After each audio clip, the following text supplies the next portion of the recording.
Hi, എല്ലാവർക്കും ഇന്നത്തെ ഒരു കുഞ്ഞു വീഡിയോയിലോട്ട് സ്വാഗതം.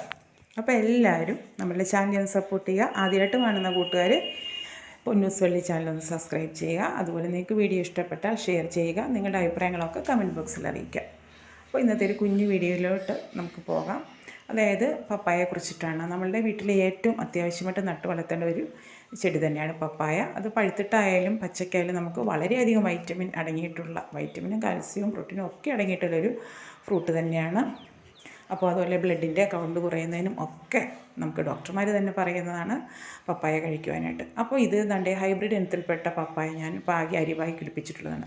അപ്പോൾ എല്ലാ കൂട്ടുകാർക്കുള്ളൊരു സംശയമാണ്, ഇത് ചില പൂക്കും പക്ഷേ കായ്ക്കില്ല. അതെന്ന് വെച്ചാൽ ആൺപൂവും പെൺപൂവും കണ്ടാൽ നമുക്ക് തിരിച്ചറിയാം. ഇതെന്ന് വെച്ച് കഴിഞ്ഞാൽ പെൺപൂവാണ്. ഇതെന്ന് വെച്ചാൽ ഓരോ മുകളത്തിലും ഓരോ മൊട്ട്, മുല്ലമൊട്ട് പോലെ വന്നിട്ട് നിൽക്കും. അത് പൂക്കുകയും ചെയ്യും, അതുപോലെ തന്നെ കായ്ക്കുകയും ചെയ്യും. അതേസമയം അൺപൂവാണെങ്കിൽ ഒരു മൊത്തത്തിൽ കൊലയോടെ, മാമ്പൂവിൻ്റെ ഒക്കെ കൂട്ട് മൊത്തത്തിൽ കൊലയോടെ വരും, നിറയെ പൂവായിട്ട്, പക്ഷേ അത് കായ്ക്കില്ല. ഇതുപോലെ ഓരോ മുകളത്തിലും ഓരോ പൂവ് വരുന്നതാണെങ്കിൽ അത് പൂവാണ്, അത് കായ്ക്കുകയും ചെയ്യുന്നത്. നിറയെ കായായിട്ടുണ്ട്. ഇത് വളരെ പൊക്കത്തിൽ പോകുന്നതല്ല, ഒരു കുറച്ച് നമ്മളുടെ ഒരു തലയ്ക്കൊക്കെ താഴെ അതേ ഒരു പൊക്കത്തിൽ പോകുന്ന കപ്പയാണിത്. ഓക്കെ, ഇങ്ങനെയാണ് നമ്മൾ തിരിച്ചറിയുന്നത്. കൂടാതെ തന്നെ നമ്മൾ അരി പാകുന്ന സമയത്ത് ഇതൊന്ന് വെള്ളത്തിൽ, അതിന് മുമ്പായിട്ട് വെള്ളത്തിലിട്ട് കൊടുക്കുക. അത് പൊന്തി കിടക്കുന്ന അരി കൊള്ളൂല, കളയുക.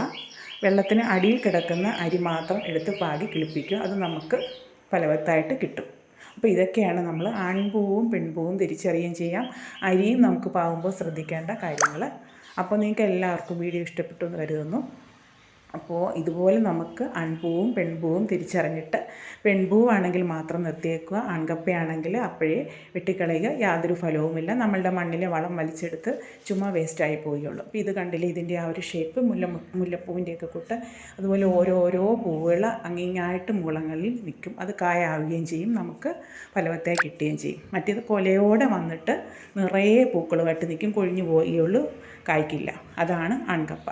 ഇതാണ് പെൺപൂവും ആൺപൂവും തമ്മിലുള്ള ഡിഫറൻസ്. നമുക്ക് കുഞ്ഞിലെ തന്നെ കാണുമ്പോൾ തിരിച്ചറിയാം. അതിനെ വെട്ടിക്കളയുകയും ചെയ്യാം. നല്ലത് മാത്രം നിർത്തിയേക്കുക. ഓക്കെ, അപ്പോൾ എല്ലാവർക്കും വീഡിയോ പ്രയോജനപ്പെട്ടു എന്ന് കരുതുന്നു. നിങ്ങൾക്ക് ഈ വീഡിയോ ഇഷ്ടപ്പെട്ടാൽ ലൈക്ക് ചെയ്യുക, ഷെയർ ചെയ്യുക. മറ്റുള്ള കൂട്ടുകാർക്കൊന്ന് ഷെയർ ചെയ്ത് കൊടുക്കുക. ചാനലിനെ ഒന്ന് സപ്പോർട്ട് ചെയ്യുക. ഓക്കെ, അപ്പോൾ എല്ലാവരും നമ്മളുടെ വീട്ടിൽ നട്ടു വളർത്തേണ്ട ഒരു ചെടി തന്നെയാണ് പപ്പായ. ഇത് നാടനാണ്, ഇത്തിരി പൊക്കത്തിലൊക്കെ വളർന്നിട്ടുണ്ട്. അതേസമയം ഹൈബ്രിഡ് ആണെങ്കിൽ നമുക്ക് പൊക്കം കുറച്ച് തന്നെ കിട്ടും, താഴെ നിന്ന് പിച്ചെടുക്കാം. അതാണ് ഏറ്റവും നല്ലത്. ഇത് തനി നാടൻ പപ്പായ ആണ്, എങ്കിലും നല്ല ഒരു ആരോഗ്യം തനി നാടൻ ഉണ്ടാകും. ഓക്കെ.